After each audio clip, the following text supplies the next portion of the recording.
Bienvenue à vous si vous nous rejoignez sur TV Vendée, plus précisément sur le plateau de la matinale. Aujourd'hui, c'est vendredi, youpi, ça faisait longtemps que je ne l'avais pas faite celle-là. Le 24 février, c'est le dernier petit-déj de ces vacances scolaires aussi que nous passons ensemble. Nous avons devant nous 26 minutes pour faire le point sur l'actu 100% Vendée de cette fin de semaine. Nous parlons notamment des sports d'hiver. Saviez-vous qu'il n'était pas nécessaire d'aller dans les Alpes ou dans les Pyrénées pour faire du ski ou du chien de traîneau, puisque c'est devenu une sorte de tradition à la Bardemont. La station balnéaire se transforme en station de ski chaque année et une fois de plus en 2023. Elle a fait le plein au cours de ces 2 dernières semaines de congé. Nous retournons également au Nature Zoo de Mervan pour passer un petit peu de temps aux côtés de Laina, ce bébé singe qui est né en décembre, un attelle qui fait la joie du parc du Sud Vendée. Son espèce fait partie des 25 espèces de primates les plus menacées au monde. Nous avons également ce sacré pari du côté de Longeville-sur-Mer, une comédie musicale montée de toutes pièces en 10 jours seulement par des étudiants et des volontaires de la commune, le tout sous la houlette de quelques professionnels. Le résultat est à découvrir demain soir du côté de Longeville, mais vous nous connaissez sur TV Vendée, on aime bien glisser la caméra un petit peu en amont, donc on a pu aller assister aux dernières répétitions. Dans les chroniques, eh bien, comme nous sommes en fin de semaine, nous allons retrouver les coups de cœur de Camille pour nous donner quelques idées de sortie. Nous allons avoir la rencontre avec le speaker du PVHB, une sacrée ambiance d'ailleurs à Pouzauges pendant les matchs de handball, vous allez voir. Et nous allons, avant de développer tout ceci, évidemment passer à la météo. Allez, on enchaîne. On est comme ça, on n'a que 26 minutes devant nous. La météo avec du gris encore aujourd'hui. Ça, on avait commencé à en parler dès hier. Du gris et de la pluie toute la journée, notamment sur la frange sud du département, de la Tranche-sur-Mer à Saint-Hilaire-des-Loges. Du vent également, 40 à 50 km/h et puis des températures plus douces qu'hier. Cet après-midi, ce sera la même chose. Des pluies qui ne vont plus se limiter d'ailleurs au marais Poitevin, mais bien remonter vers le nord de la Vendée. Le vent faiblit et les températures, elles, ne dépasseront pas les 10 degrés. Néanmoins, ce sera quand même plus élevé qu'hier après-midi où on a eu le droit à quelques flocons par endroit dans le département. Ce week-end, vous allez me demander, eh bien, c'est un temps sec, mais encore couvert demain. En revanche, dimanche, Climat Vendée nous annonce une très belle journée d'hiver avec du soleil pour tout le monde. Il sera temps de sortir pour s'aérer. Les rendez-vous marée du jour. Eh bien, la mer est en train de baisser en cette matinée. Elle sera à son point le plus bas en milieu de journée. Et la prochaine pleine mer, vous le voyez, ce sera dans la soirée, 19h30, avec des coefficients qui, ça y est, passent sous la barre symbolique des 100. La carte des marchés avec l'ensemble des rendez-vous de ce vendredi avec nos producteurs locaux qui s'affichent à l'écran. On retrouve La Ferrière, on retrouve La Roche-sur-Yon, Bournezeau ou encore Longeville-sur-Mer, puisque nous citions la ville tout à l'heure, au programme de ce vendredi. Du côté de l'éphéméride, nous fêtons les Modestes aujourd'hui. Bonne fête à vous, bonne fête également aux Flaviens ainsi qu'aux Adéla. Nous fêtons les 54 ans du plus célèbre enfant des âges farouches, Rahan, oui. La première parution, c'était dans Pif Gadget en 1969. Puis il y a aussi les 60 ans de Laurent Ruquier aujourd'hui. Le soleil va se coucher en Vendée en ce vendredi à 18h44 précisément. Nous passons au journal.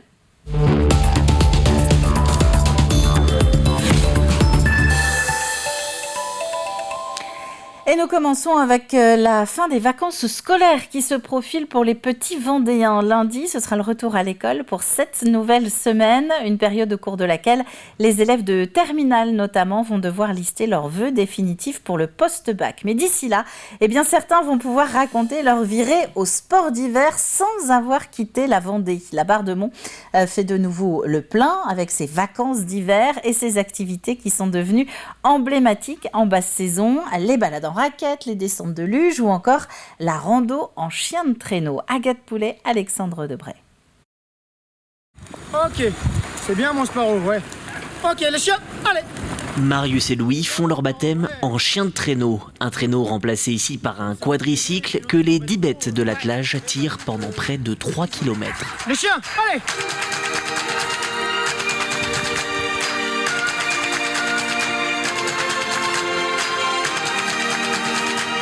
En tout, 22 chiens assurent une rotation pour permettre du repos pour tous. Cette initiative est le moment idéal pour découvrir ce sport délocalisé en bord de mer. C'était très bien, on allait assez vite quand même.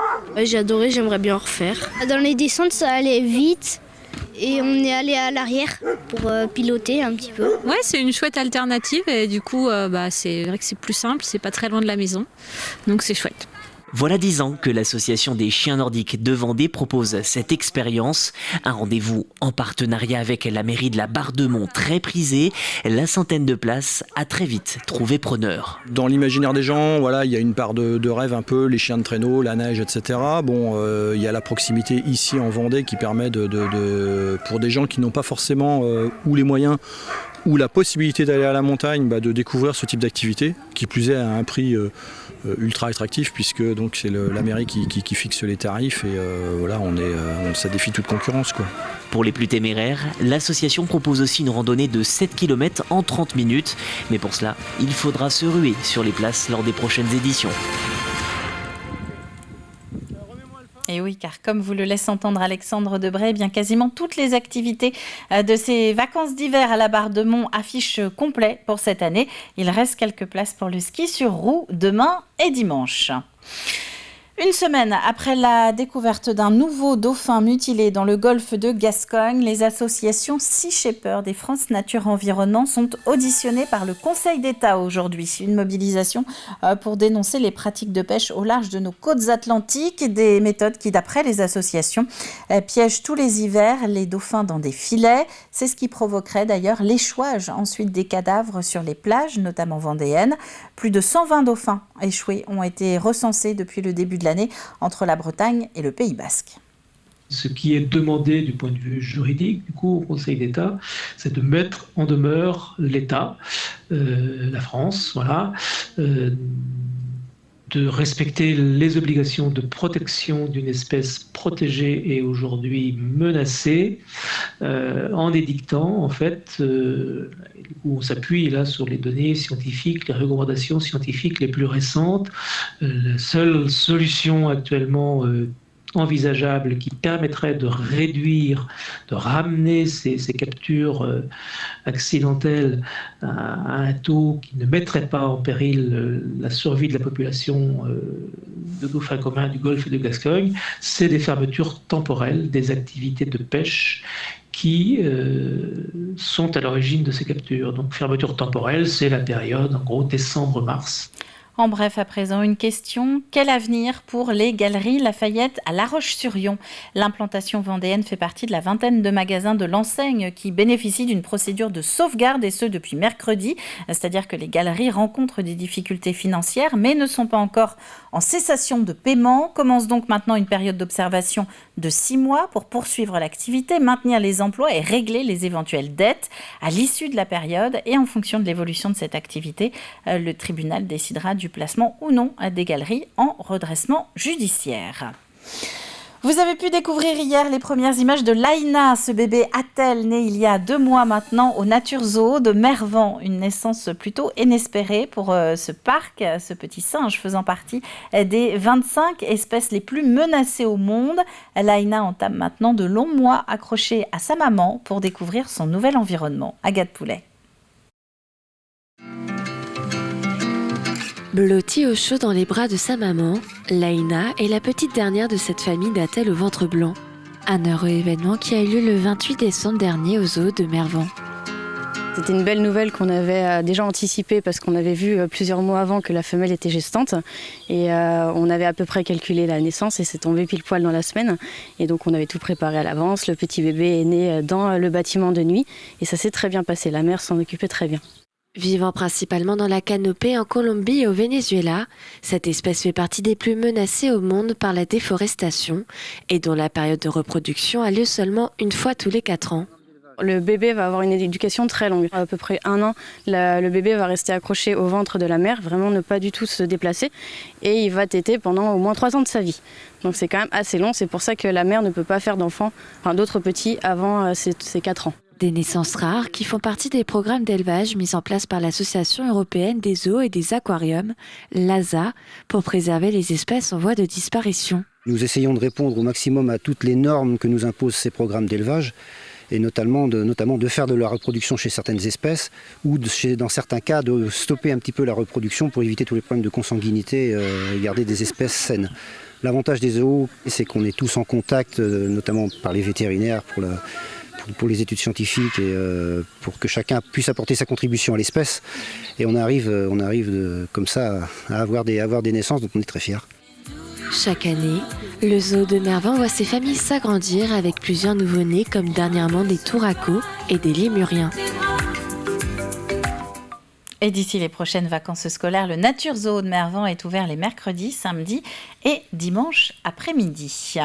De l'animation ce week-end au Vent d'Espace. Le multiplex accueille à partir d'aujourd'hui le championnat de France jeune de tir à l'arc à 18 mètres. Près de 400 archers de 200 clubs vont s'affronter pendant 3 jours.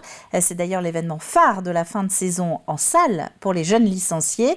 Hier, Alexandre Debray a d'ailleurs pu échanger avec 2 d'entre eux, originaires licenciés à Grosbreuil. Moi, ce que j'aime dans ce sport, c'est les sensations qu'on ressent quand on tire sa flèche, quand on tire sur l'arc. Il y a aussi quand on fait du tir à l'arc 3D, les situations de tir. Donc tir à l'arc 3D, c'est un tir où on doit estimer la distance, où on tire sur des animaux en mousse. Et donc ils sont à différentes distances. Des fois, ils peuvent être dans des montées, des descentes. Et c'est ça que j'aime. Et aussi, il y a l'adrénaline quand on fait des duels, par exemple. On dirait pas comme ça en voyant un sport que les gens diraient statique, mais il y a beaucoup d'adrénaline lorsqu'on est en duel contre quelqu'un directement, parce qu'on a la pression, on veut réussir et il faut gérer ce stress qui est très présent. Et pour en savoir un petit peu plus, vous pouvez retrouver la Vendée en direct qui a été tournée justement sur place hier dans un vent d'espace en plein préparatif de ce championnat de France de jeunes tir à l'arc 18 mètres. Un programme à retrouver sur tvvendée.fr. Pas de tir à l'arc mais des vacances tout aussi intenses pour ces stagiaires de Longeville-sur-Mer. Une trentaine d'enfants et d'adultes ont répondu au défi de Campus Animation. C'est une école parisienne qui leur proposait de monter une comédie musicale en 10 jours. Ce n'est pas une première. L'école est présente tous les étés à Longeville pour mettre en pratique justement dans les campings ce que les étudiants apprennent dans l'année. Après Les Misérables l'an dernier, place cette fois-ci au Roi Lion, le fruit d'une étroite collaboration entre amateurs, étudiants et professionnels. Colline Davy. 1, 2, 3, 4, 5, 6, 7, 11 placés. La chorégraphie est maîtrisée et pourtant tous sont amateurs. De 9 à 84 ans, les profils se mélangent et se complètent. Ça permet d'échanger et puis d'obtenir des trucs pour améliorer l'ensemble sur scène. Ça me plaît de chanter, de faire du théâtre, tout ça. L'année dernière, j'ai participé à l'autre comédie musicale. J'ai chanté toute seule devant 200 personnes. Et je me suis dit pourquoi pas une deuxième aventure. C'est mieux avec la danse parce que j'aime bien danser, j'aime bien chanter et je pense que j'y arriverai. C'est très intense et quand même très difficile. Ouais. Il y a beaucoup de travail. Oui, beaucoup de travail. Ouais. La troupe est encadrée par des étudiants, un moyen pour eux aussi d'apprendre à un autre niveau. Moi, on voit de tout niveau et ça nous apprend à aller plus de l'avant pour les pas. C'est-à-dire que si on voit qu'il y a quelqu'un qui est en difficulté, on peut lui proposer plusieurs choses et on voit d'autres horizons du coup. Et dans la pièce d'à côté, on troque la musique pour les pinceaux. Ici, d'autres étudiants se forment au maquillage. Donc là, Mélinda est en train de me maquiller en Zazou, l'oiseau dans le Roi Lion. Ça nous entraîne pour plus tard, donc ça va être sympa, quoi. Comme ça on est un peu entraîné pour quand on ira maquiller dans des campings, dans les villages vacances, dans des hôtels. Pour le directeur de l'école, ce partenariat est donc idéal. Le Roi Lion prête effectivement tout son intérêt, nous, à mettre en place ce partenariat, puisque ça leur permet tout simplement de s'entraîner. Puis le stress, ça fait partie du métier et c'est ce qui nous fait avancer. Du chant, du maquillage, des chorégraphies et pour coordonner tout ça, 2 professionnels du spectacle. Ce n'est pas de tout repos, mais c'est une expérience qui ne s'oublie pas. Imaginez-vous vivre quelque chose de vraiment très intense pendant 10 jours. Et puis du jour au lendemain, ça s'arrête. On est vraiment à 10 jours intenses. Même la nuit, on travaille les chansons dans la tête. Donc les stagiaires, il y a toujours un petit peu ce coup de mou. Mais ce qui est super en fait maintenant avec tous les réseaux sociaux ou autres, c'est que même depuis l'an dernier, ils ont gardé une vraie relation entre eux. Ils font plein de sorties ensemble pour garder ce lien-là. Mais effectivement, il y a toujours ce côté, c'est déjà fini en fait. Il ne reste en effet que quelques heures avant la restitution finale. Pour voir le résultat de ce travail, rendez-vous ce samedi à 20h30. Et le résultat, c'est donc demain soir du côté de Longeville-sur-Mer. Voilà pour le journal. On va jeter un dernier coup d'œil aux températures de ce début de journée avant de passer aux chroniques de la deuxième partie de la matinale. Alors la journée, en tout cas la matinée, elle est vite résumée. Un petit peu plus doux qu'hier, avec une partie nuageuse assez épaisse pour l'ensemble de la Vendée et 7 à 8 degrés pour le département ce matin. Voilà pour le journal. Vous avez toutes les infos en main pour bien démarrer la journée en Vendée. On va maintenant retrouver nos chroniques du jour. Au programme, une petite virée dans le Marais Poitevin, la découverte du métier de speaker sportif. C'est un extrait du Visage du sport très sympa, vous allez voir, du côté de Pouzauges. Puis quelques idées de sortie pour le week-end.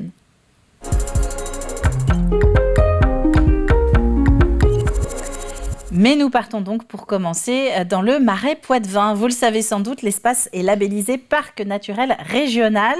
C'est un cadre qui nécessite d'avoir une feuille de route assez précise pour les mois à venir. Regardez.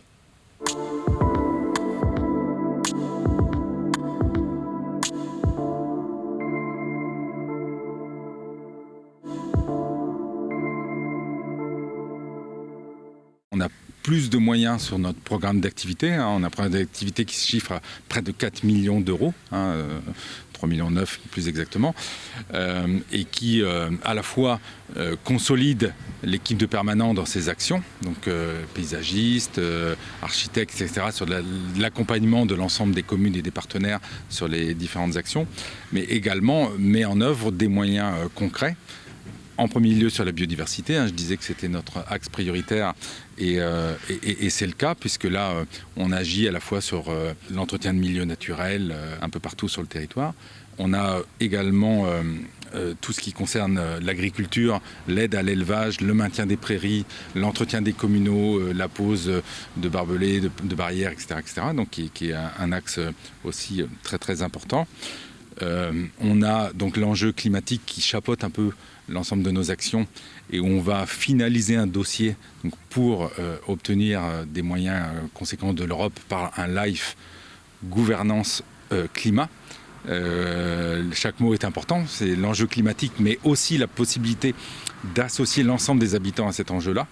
Les enjeux touristiques qui passent aussi par un certain nombre d'éditions, de documents sur la manière de fréquenter le Marais Poitevin en vélo, en camping-car, en montgolfière, en bateau habitable désormais, ou bien sûr chez notre quinzaine de bateliers présents sur tout le territoire.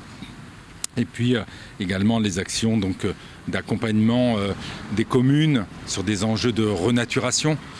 Donc là, c'est un travail d'ingénierie qui permet de désimperméabiliser des cours d'école, des places centrales, etc. et de retrouver de la végétation au plein cœur des bourgs et des communes. Et puis on a un autre défi, c'est la reconduction du label Grand Site de France sur la partie site classé, puisque on va finaliser notre dossier afin d'être à nouveau classé Grand Site de France, en plus du label de Parc naturel régional. Voilà. Et puis la confortation de la marque Parc, donc cette marque qui vient récompenser des produits typiques du Marais Poitevin, que ce soit des produits artisanaux, touristiques ou alimentaires. Et d'ailleurs, à l'occasion de l'AG qui nous concerne aujourd'hui, on va remettre ce prix au 99e produit marqué Parc, qui est une farine produite par la minoterie de Courson-Donis. Et on attache beaucoup d'importance à ce label.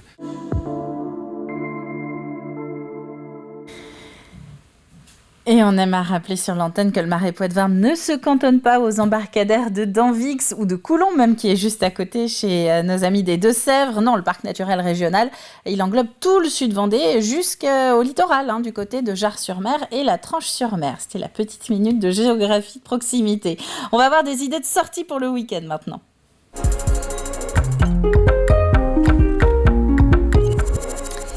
Et parmi ces idées d'occupation pour le week-end, il va y avoir une virée sur la plage du côté de Bretignolles-sur-Mer, du théâtre aussi, ça c'est à Toircé-Bouydroux, ou encore du cirque à Montaigu-Vendée, regardez.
différents coups de cœur de Camille et d'Olivier sont à retrouver également à partir de chaque lundi sur l'antenne avec un agenda. Laissez-vous guider en version XXL, 2 fois plus long, 2 fois plus d'idées de sortie. On passe au programme télé.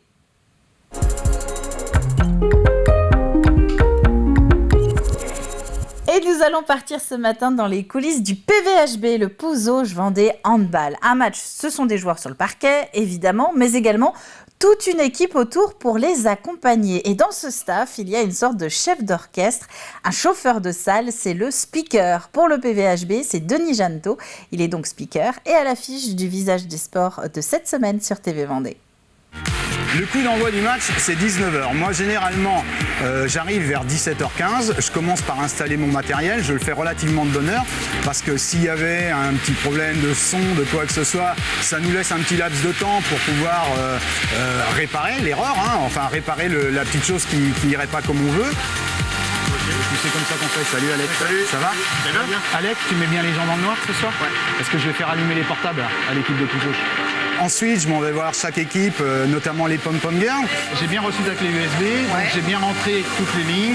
La ligne du début qui est nouvelle a priori. Ouais, nouvelle ligne du début, nouvelle chorégraphie des grands. Et moi j'ai rentré ça dans l'ordinateur, on fait comme d'habitude. On fait comme ça. Je vais voir le panneau LED, on se fait toujours un petit débrief, se rappeler à la phrase clé, à quel moment ils vont envoyer un décompte, à quel moment les joueurs aussi, dans l'ordre qu'ils ont les joueurs, car moi à chaque fois que je vais citer un joueur, eux ils vont l'afficher sur les panneaux.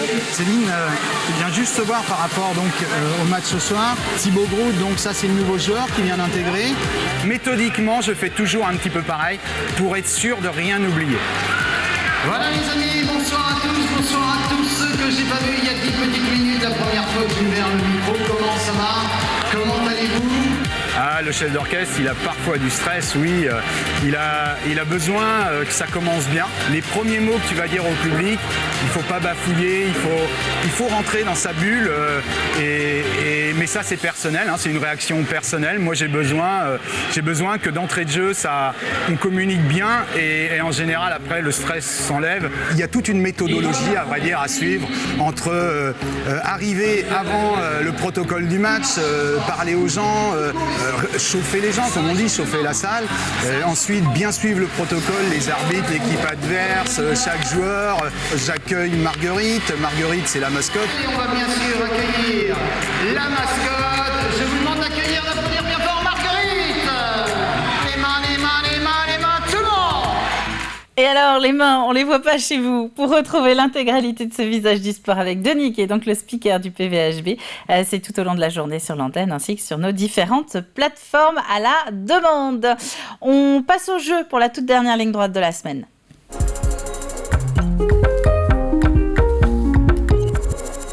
Ah oui, on termine avec la pêche. Bah, attendez, il y avait de la musique quand même sur l'extrait Visage du Sport.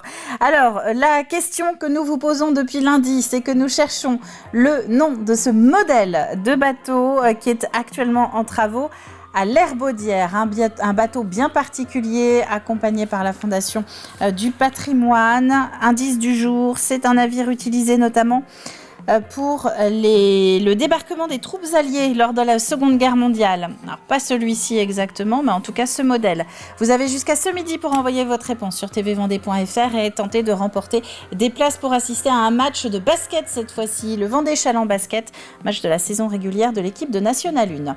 C'est la fin de cette matinale et la fin de cette semaine, donc je vous souhaite à tous une très très bonne fin de semaine et on se retrouve lundi pour entamer 5 nouveaux petits-déj ensemble. Alors très bonne journée à vous et à lundi!